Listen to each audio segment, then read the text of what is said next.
É isso, já estamos em vídeo e áudio aqui no Planalto Central do país. Muito bom dia, Joseval, bom dia, Tiago, bom dia a todos, Zé. Aí.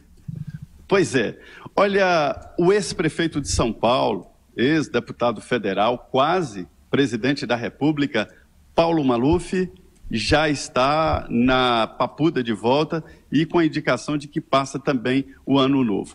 Não é fácil aí o trabalho dos advogados de defesa de Paulo Maluf para tirá-lo daqui da Papuda, que se transformou numa espécie de puxadinho do Congresso Nacional.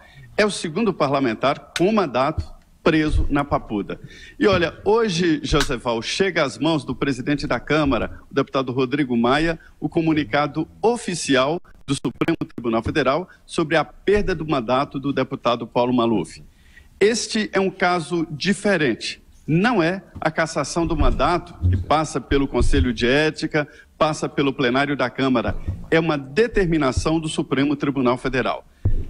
A Constituição diz que para cassar o mandato de um parlamentar, só os representantes do povo, né? Mas não diz exatamente o que o Congresso tem que fazer. Todas as interpretações anteriores, em casos parecidos, inclusive cassação pela Justiça Eleitoral, o Congresso, Câmara, o Senado, né, comunicado oficialmente, o assunto é levado ao plenário, mas os deputados, neste caso, não podem analisar o mérito. A indicação anterior é de apenas avaliar o processo. Se não houve um mandado falso, se não houve irregularidades no julgamento, só isso que o plenário da Câmara deve analisar. E aí, pronto, definido o fim do mandato, o suplente de Paulo Maluf vai assumir, mas a Câmara continua com o deputado preso, porque no caso do Jacob, o Supremo não determinou a extinção do mandato e a Câmara não tomou essa providência também. Ou seja, Zé, pelo que você está dizendo, a Câmara pode questionar no Supremo a perda de mandato, é isso? A perda automática?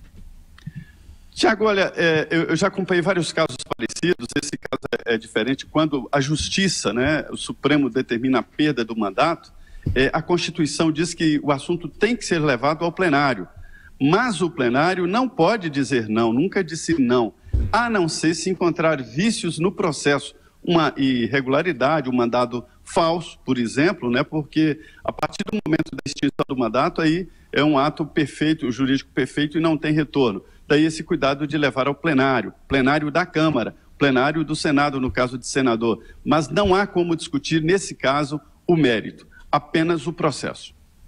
Ô Zé, ontem eu falei com os advogados do deputado Paulo Maluf, que disseram que agora a decisão sobre prisão domiciliar ou não caberá ao juiz aí da Vara de Execução Penal aí de Brasília. Você acertou no 3 em 1 quando a gente questionou se ele passaria o Natal ou não preso. Tem alguma chance dele mandar o Maluf para domiciliar antes do Ano Novo? Vera, eu acho que é zero chance. O Cacai me disse isso aí e tal. É outro assunto que eu acho que está sendo interpretado de forma errada.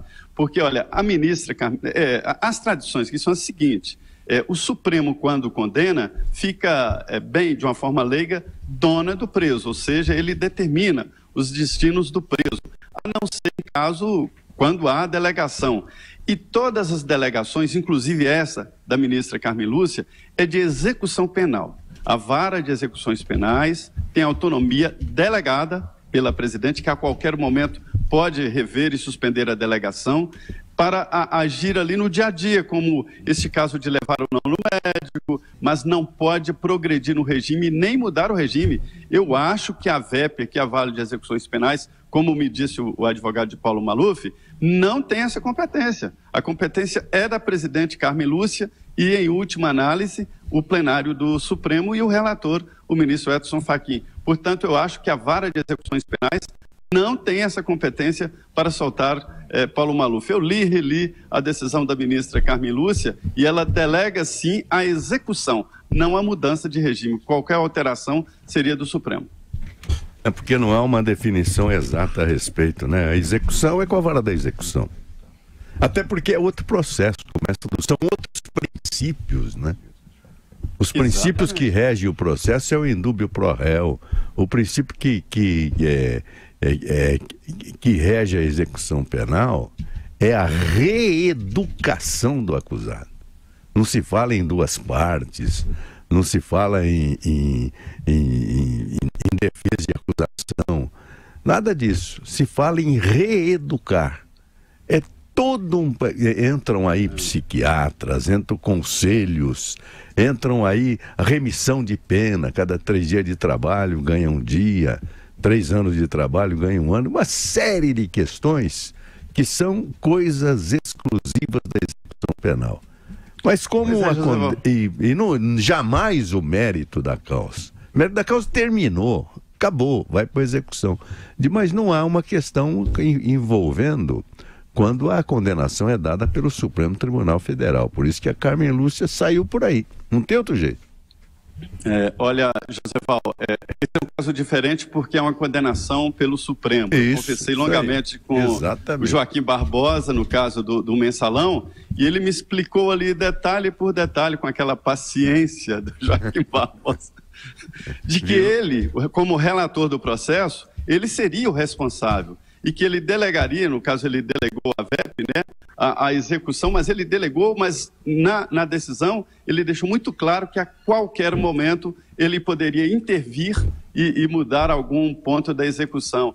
Eu não sei se na justiça comum acontece isso, o juiz que condena fica, digamos assim, não fica fora. É outro processo. No caso do Supremo, fica. Às vezes você tem condenação em várias varas. E não são várias, 2 ou 3, não, são 10, 12 varas, os grandes criminosos. E qual deles atuaria na execução? Não tem isso. Começa um processo de execução, é um processo só. É um número só para aquele preso que vai para o juiz da vara da execução e acabou. A dificuldade é tamanha que o argumento principal do advogado de Paulo Maluf é questão humanitária, né? Não há o que se falar em legislação, em artigo tal, é uma questão humanitária que é o que ele apela. E ontem a avaliação, a análise do IML, o Instituto de Médico Legal daqui do Distrito Federal, foi contra a defesa, disse que Paulo Maluf, ele tem sim doenças graves, mas ele pode se locomover e mais, ele disse que o sistema penitenciário da Papuda, que é uma penitenciária grande, pode muito bem cuidar de Paulo Maluf. Eu já disse aqui que a Papuda tem dentista de plantão, tem médico de plantão e tem uma ambulância na porta de plantão. Qualquer problema, pega o preso e leva diretamente às unidades de saúde aqui e o preso passa na frente do cidadão e isso até já provocou muita revolta por aqui. Chega com o preso e ele passa na frente de todo mundo e é o primeiro a ser atendido. Tem a fila que tiver na porta da UPA ou do estabelecimento de medicina. E tem jornalista de plantão, José Maria Trindade, que continua acompanhando os passos de Paulo Maluf. Tchau, Zé Maria, bom trabalho. Perfeito, muito bom dia.